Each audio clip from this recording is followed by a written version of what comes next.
Yes, Vishnunath, please, Vishnunath. Sir. Yes, Vishnunath, please. Sir, ഈ പ്രമേയത്തിലെ നാലാമത്തെ ഖണ്ഡിക ഈ SIR-മായി ബന്ധപ്പെട്ട അനുബന്ധ രേഖകളുമായി ചേർന്ന് വരുന്നൊരു ഭാഗമാണ്. ഈ SIR ബീഹാറിൽ ആരംഭിച്ച സമയത്ത് ഈ 11 അനുബന്ധ രേഖകളാണ് കേന്ദ്ര തിരഞ്ഞെടുപ്പ് കമ്മീഷൻ SIR-മായി ബന്ധപ്പെട്ട് അംഗീകരിച്ചത്. ബീഹാറുമായി ബന്ധപ്പെട്ടൊരു സുപ്രീം കോടതിയിൽ കേസുണ്ടായി. സുപ്രീം കോടതിയുടെ ഏറ്റവും പുതിയ വിധിയിൽ ആധാർ കൂടി അനുബന്ധ രേഖയായി ചേർത്തു. ഇപ്പോൾ നമുക്ക് കേരളത്തിലേക്ക് SIR വരുമ്പോൾ ഇലക്ഷൻ കമ്മീഷൻ നമുക്ക് തന്നിരിക്കുന്ന രേഖകളിൽ ഈ 12 രേഖകളാണുള്ളത്. 11 കഴിഞ്ഞ് 12ാമത് ആധാർ. പക്ഷേ സാർ, ഈ 12 രേഖയ്ക്കകത്ത് റേഷൻ കാർഡില്ല. റേഷൻ കാർഡ് പോലും അനുബന്ധ രേഖയായി സ്വീകരിക്കാതെയാണ് SIR-ന് വേണ്ടിയിട്ടുള്ള നടപടിക്രമങ്ങളുടെ കാര്യങ്ങൾ അവർ തീരുമാനിച്ചിട്ടുള്ളത്. അതുകൊണ്ട് ഈ നാലാമത്തെ ഖണ്ഡികയിലെ വോട്ടറാവൂ എന്ന് നിഷ്കർഷയുണ്ട് എന്നതിന് ശേഷം വോട്ടറാകുന്നതിനായി സമർപ്പിക്കേണ്ട അനുബന്ധ രേഖകളിൽ റേഷൻ കാർഡ് പോലും ഉൾപ്പെടുത്തിയിട്ടില്ല എന്നത് ചേർക്കണം എന്നതാണ് എൻ്റെ അമെൻമെന്റ്. Yes, thank you. Shri Kurukkoli Moideen. Sir, ഈ സഭയിലെ മുഴുവൻ അംഗങ്ങളുടെയും താല്പര്യം ഉൾക്കൊള്ളുന്ന ഒരു പ്രമേയമാണ് സഭാ നേതാവ് എന്ന നിലയ്ക്ക് മുഖ്യമന്ത്രി സഭയിൽ അവതരിപ്പിച്ചിട്ടുള്ളത്. ബഹുമാന്യനായ മുഖ്യമന്ത്രി ഈ സന്ദർഭത്തിൽ അഭിനന്ദിക്കാൻ ഞാൻ ആഗ്രഹിക്കാം. ഈ പ്രമേയത്തിന് കുറച്ചുകൂടി ഗൗരവവൽക്കരിക്കപ്പെടേണ്ടതുണ്ട്. അതിന് 3 ഭേദഗതികളാണ് എനിക്ക് നിർദ്ദേശിക്കാനുള്ളത്. ഒന്ന്, പ്രമേയത്തിൻ്റെ 2ാം ഖണ്ഡികയിൽ പരാമർശിച്ചുള്ള വോട്ടർ പട്ടികയിൽ നിന്ന് യുക്തിരഹിതമായ ഒഴിവാക്കലാണ് ബീഹാറിൽ നടന്നത് എന്ന വരി വോട്ടർ പട്ടികയിൽ നിന്ന് യുക്തിരഹിതവും ജനാധിപത്യത്തെ ധ്വംസിക്കുന്നതും ആയ ഒഴിവാക്കലാണ് ബീഹാറിൽ നടന്നത് എന്ന ഒരു ഭേദഗതി ഉൾപ്പെടുത്തണമെന്ന് ആവശ്യപ്പെടുകയാണ്. രണ്ടാമത്, പ്രമേയത്തിൻ്റെ 4ാം ഖണ്ഡികയിൽ പരാമർശിച്ചുള്ള ന്യൂനപക്ഷ സമുദായങ്ങൾ, സ്ത്രീകൾ, ദരിദ്ര കുടുംബങ്ങൾ എന്നിവിടങ്ങളിൽ നിന്നുള്ളവരാണ് ഇതിൽ ഭൂരിപക്ഷവും ഉൾപ്പെടുക എന്ന വരിക്ക് പകരം പട്ടികജാതി, പട്ടികവർഗ വിഭാഗങ്ങൾ, ന്യൂനപക്ഷ വിഭാഗങ്ങൾ, സ്ത്രീകൾ, ദരിദ്ര കുടുംബങ്ങൾ, വിദ്യാഭ്യാസത്തിനും ജോലിക്കും വേണ്ടി താൽക്കാലികമായി സംസ്ഥാനത്തിന് പുറത്തു പോയിട്ടുള്ള പൗരർ എന്നിവിടങ്ങളിൽ നിന്നുള്ളവരാണ് പുറത്താകുന്നവരിൽ ഉൾപ്പെടുക ഭൂരിപക്ഷവും എന്ന് ചേർക്കേണ്ടതുണ്ട്. മൂന്നാമതായി, പ്രമേയത്തിന്റെ അവസാന ഖണ്ഡികയിൽ പരാമർശിച്ചിട്ടുള്ള മൗലികാവകാശത്തെ ഹനിക്കുന്ന ഇത്തരം നടപടികളിൽ നിന്ന് പിന്തിരിഞ്ഞ് തെരഞ്ഞെടുപ്പ് കമ്മീഷൻ സുതാര്യമായി വോട്ടർ പട്ടിക പുതുക്കൽ നടത്തണം എന്ന് ഈ നിയമസഭ ഐക്യകണ്ഠേന ആവശ്യപ്പെടുന്നു എന്ന വരി മൗലികാവകാശത്തെ ഹനിക്കുന്നതും തെരഞ്ഞെടുപ്പ് പ്രക്രിയയെ അട്ടിമറിക്കുന്നതും ആയ ഇത്തരം നടപടികളിൽ നിന്ന് പിന്തിരിഞ്ഞ് തെരഞ്ഞെടുപ്പ് കമ്മീഷൻ സുതാര്യമായി വോട്ടർ പട്ടിക പുതുക്കൽ നടത്തണം എന്ന് ഈ നിയമസഭ ഐക്യകണ്ഠേന ആവശ്യപ്പെടുന്നു എന്ന് ഭേദഗതി ചെയ്യണമെന്ന് താല്പര്യപ്പെട്ടു. Shri T V Ibrahim. Sir, വളരെ അനുയോജ്യമായ സമയത്ത് ബഹുമാനപ്പെട്ട മുഖ്യമന്ത്രി അവതരിപ്പിച്ച ഈ പ്രമേയത്തെ ഈ സഭ ഒറ്റക്കെട്ടായി പിന്താങ്ങുകയാണ്. ഞാനും അതിൻ്റെ ഭാഗമെന്നുള്ള നിലക്ക് അതിശക്തമായി പിന്താങ്ങുന്നതോടൊപ്പം തന്നെ 3 ഭേദഗതികൾ സർ ഞാൻ മുന്നോട്ട് വയ്ക്കുകയാണ്. സർ, കുറച്ചുകൂടെ സമഗ്രമാക്കപ്പെടണം ഈ പ്രമേയം എന്നുള്ളത് കൊണ്ടാണ് ഞാൻ 3 ഭേദഗതികൾ മുന്നോട്ട് വെക്കുന്നത്. അതിൽ 2ാമത്തെ ഖണ്ഡികയുടെ അവസാന ഭാഗത്ത് പല സംസ്ഥാനങ്ങളിലും ഇതിനകം നടന്ന തെരഞ്ഞെടുപ്പുകളിൽ വോട്ടർ പട്ടികയിൽ ക്രമക്കേട് നടന്നിട്ടുണ്ട് എന്ന കാര്യം ഇന്ന് രാജ്യവ്യാപകമായ ചർച്ചയ്ക്ക് കാരണമാവുകയും അത് തെരഞ്ഞെടുപ്പ് കമ്മീഷൻ്റെ വിശ്വാസ്യതയെ തന്നെ ചോദ്യം ചെയ്യപ്പെടുന്നതുമാണ് എന്നുള്ളതൊന്ന് കൂട്ടിച്ചേർക്കണം. അതിപ്പോൾ ഇന്ത്യയിലെ സാഹചര്യം നമുക്ക് എല്ലാവർക്കും അറിയാം, എല്ലാവർക്കും ബോധ്യമാകുന്നൊരു സംഗതിയാണ് സർ. അതോടൊപ്പം തന്നെ അതിലെ 2ാമത്തെ ഖണ്ഡികയിൽ സർ, ഇവിടെ മറ്റു മെമ്പർമാർ ചൂണ്ടിക്കാണിച്ചതുപോലെ തന്നെ ന്യൂനപക്ഷങ്ങൾ മാത്രമല്ല സർ ഇതിൽ നിന്ന് പുറത്താക്കപ്പെട്ടിട്ടുള്ളത്. ദലിതരും പിന്നോക്ക സമുദായങ്ങളൊക്കെ അതിനകത്ത് പുറന്തള്ളപ്പെട്ടിട്ടുണ്ട്. അതുകൊണ്ട് ന്യൂനപക്ഷ സമുദായങ്ങൾ എന്നതിന് പകരം ന്യൂനപക്ഷ പിന്നോക്ക സമുദായങ്ങൾ എന്നാക്കണം എന്നാണ് സർ എൻ്റെ 2ാമത്തെ ഭേദഗതി. 3ാമത്തെ ഭേദഗതി, ഈ പ്രമേയത്തിൻ്റെ അവസാന ഭാഗത്ത് മൗലികാവകാശത്തെ ഹനിക്കുന്ന തെരഞ്ഞെടുപ്പ് കമ്മീഷൻ്റെ ഇത്തരം നടപടികളിൽ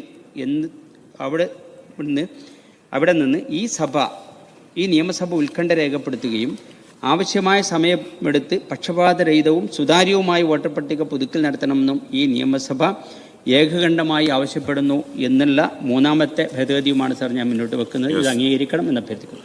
ശ്രീ സിദ്ദിഖ്. പ്രമേയത്തെ അംഗീകരിക്കുകയാണ്. പ്രമേയത്തെ സ്ട്രെങ്തൻ ചെയ്യാനുള്ളതായ 3 ഭേദഗതികളാണ് അവതരിപ്പിക്കുന്നത്. സർ, ഇതിൽ പ്രമേയത്തിൽ പറഞ്ഞൊരു ഭാഗം സർ, കേന്ദ്ര തെരഞ്ഞെടുപ്പ് കമ്മീഷൻ സംശയത്തിന്റെ നിഴലിലാണെന്ന്. സർ, ഇവിടെ യഥാർത്ഥത്തിൽ കേന്ദ്ര ഇലക്ഷൻ കമ്മീഷൻ സംശയത്തിന്റെ നിഴലിലല്ല, വോട്ട് കൊള്ളക്കാരുടെ കൂടെയാണ്. സർ, അതുകൊണ്ട് പ്രമേയത്തിലെ രണ്ടാം ഖണ്ഡികയുടെ അവസാന ഭാഗത്ത് താഴെ പറയുന്നതായിരിക്കുന്ന വാചകങ്ങൾ കൂടി കൂട്ടിച്ചേർക്കണം സർ.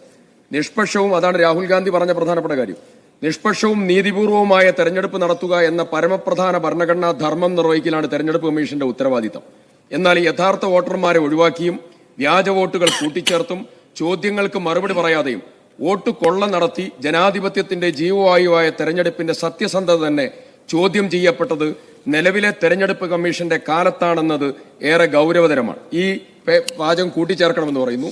മറ്റൊരു അമെൻമെന്റ് സർ, നാലാമത്തെ പാരഗ്രാഫുമായി ബന്ധപ്പെട്ടുകൊണ്ടാണ്. അതിൽ 1987 ശേഷം ജനിച്ചവർ, അതുപോലെ തന്നെ 2003 ശേഷം ജനിച്ചവർ, SIRന്റെ ഗൈഡ് ലൈനിൽ പറയുന്ന കാര്യമാണ്. അതിൽ 1987 എന്നുള്ളതും 2000 ശേഷമാണ് 2003 വരുന്നത്. അപ്പം സ്വാഭാവികമായി 2003 എന്നുള്ളത് ഒഴിവാക്കാവുന്നതാണ്. ദേശീയ പൗരത്വ രജിസ്റ്റർ വളഞ്ഞ വഴിയിലൂടെ നടപ്പാക്കാനുള്ള നീക്കമാണ് ഇപ്പോൾ നടത്തിക്കൊണ്ടിരിക്കുന്നത് എന്ന ആശങ്ക രാജ്യവ്യാപകമാണ് എന്ന് മാറ്റിച്ചേർക്കാൻ നിർദ്ദേശിക്കുകയാണ്. രണ്ടാമത്തെ കാര്യം, പ്രമേയത്തിലെ 3-ാം ഖണ്ഡികയിലെ 4-ാമത്തെ വരിയിലെ ഇതേ പ്രക്രിയ കൊണ്ടുവരുന്നതിനെ നിഷ്കളങ്കമായി കാണാൻ കഴിയില്ല എന്നത് കുറച്ചുകൂടി സോഫ്റ്റായിട്ടാണ് നമ്മൾ പറയുന്നത്.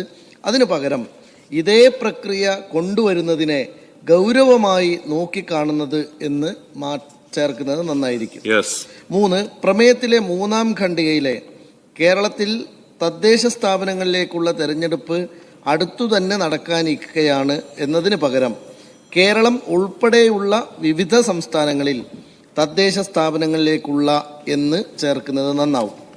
4-ാമത്തെ വളരെ സവിശേഷമായ പ്രധാനമായിട്ടുള്ള ഒരു നിർദ്ദേശം, അംഗങ്ങളെല്ലാം സൂചിപ്പിച്ച പോലെ നമ്മുടെ പ്രമേയം ഒരു ഇൻക്ലൂസീവായി എല്ലാ വിഭാഗവും, മാർജിനലൈസ് ചെയ്യപ്പെട്ട എല്ലാ വിഭാഗത്തിൻ്റെയും ആവശ്യങ്ങൾ ഇതിൽ ഉൾക്കൊള്ളണം എന്ന നിർബന്ധമുള്ളത് കൊണ്ട് തന്നെ പ്രമേയത്തിലെ 4-ാം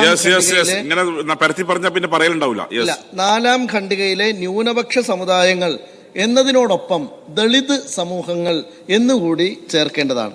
5, പ്രമേയത്തിലെ അവസാന ഖണ്ഡികയിലെ മൗലികാവകാശത്തെ ഹനിക്കുന്ന ഇത്തരം നടപടികളിൽ നിന്നും പിന്തിരിഞ്ഞ് തെരഞ്ഞെടുപ്പ് കമ്മീഷൻ സുതാര്യമായി വോട്ടർ പട്ടിക പുതുക്കൽ നടത്തണം എന്ന് ഈ നിയമസഭ ഏകകണ്ഠമായി ആവശ്യപ്പെടുന്നു എന്നതിന് പകരം ഒരു പൗരന്റെ വോട്ടവകാശം എന്ന മൗലികാവകാശത്തെ ഹനിക്കുന്ന ഇത്തരം നടപടികളിൽ നിന്നും പിന്തിരിഞ്ഞ് തെരഞ്ഞെടുപ്പ് കമ്മീഷൻ സുതാര്യമായി വോട്ടർ പട്ടിക പുതുക്കണമെന്ന് ഈ നിയമസഭ ഏകകണ്ഠമായി ആവശ്യപ്പെടുന്നു എന്ന് ചേർക്കണം എന്ന് അഭ്യർത്ഥിക്കുന്നു. സർ, ഈ പ്രമേയത്തെ ബഹുമാനരായ അംഗങ്ങളെല്ലാം അനുകൂലിച്ചു എന്നത് നല്ല കാര്യം തന്നെയാണ്. അതോടൊപ്പം പ്രമേയം ശക്തിപ്പെടുത്താനുള്ള അവരവരുടേതായ നിർദ്ദേശങ്ങളാണ് ഇവിടെ സമർപ്പിച്ചിട്ടുള്ളത്. അവയിൽ താഴെ പറയുന്ന കാര്യങ്ങൾ അംഗീകരിക്കാമെന്നാണ് തോന്നുന്നത്. 1, ശ്രീ N. ഷംസുദ്ദീൻ നോട്ടീസ് നൽകിയ 2-ാമത്തെ ഭേദഗതി നിർദ്ദേശത്തിൽ പ്രമേയത്തിലെ 1-ാം ഖണ്ഡികയിൽ 2-ാം വരിയിൽ തെരഞ്ഞെടുപ്പ് കമ്മീഷൻ്റെ എന്നതിന് മുൻപ് കേന്ദ്ര എന്ന് ചേർക്കുക, ആ ഭേദഗതി നിർദ്ദേശം അംഗീകരിക്കാം. സർ, അതേപോലെ 8-ാമത്തെ ഭേദഗതി നിർദ്ദേശത്തിൽ 4-ാമത്തെ ഖണ്ഡികയിൽ 10-ാമത്തെ വരിയിൽ ന്യൂനപക്ഷ സമുദായങ്ങൾ എന്നതിന് ശേഷം പട്ടികജാതി പട്ടികവർഗ വിഭാഗങ്ങൾ എന്ന് ചേർക്കാം, ആ ഭേദഗതി നിർദ്ദേശവും അംഗീകരിക്കാം. സർ, ബഹുമാനായ PC വിഷ്ണുനാഥ് പറഞ്ഞപ്പോൾ വോട്ടറാകുന്നതിന് സമർപ്പിക്കേണ്ട അനുബന്ധ രേഖകളിൽ റേഷൻ കാർഡ് പോലും ഉൾപ്പെടുത്തിയിട്ടില്ല എന്ന് ചേർക്കണം എന്ന ഭേദഗതി നിർദ്ദേശമാണ് അവതരിപ്പിച്ചത്. പ്രമേയത്തിൻ്റെ അവസാന ഭാഗത്ത് മൗലികാവകാശത്തെ ഹനിക്കുന്ന ഇത്തരം നടപടികളിൽ നിന്നും പിന്തിരിഞ്ഞ് തെരഞ്ഞെടുപ്പ് കമ്മീഷൻ സുതാര്യമായി വോട്ടർ പട്ടിക പുതുക്കൽ നടത്തണം എന്ന് പറഞ്ഞതിൽ മേൽപ്പറഞ്ഞ ഭേദഗതിയുടെ സ്പിരിറ്റ് അടക്കം ഉൾപ്പെട്ടിട്ടുണ്ട്.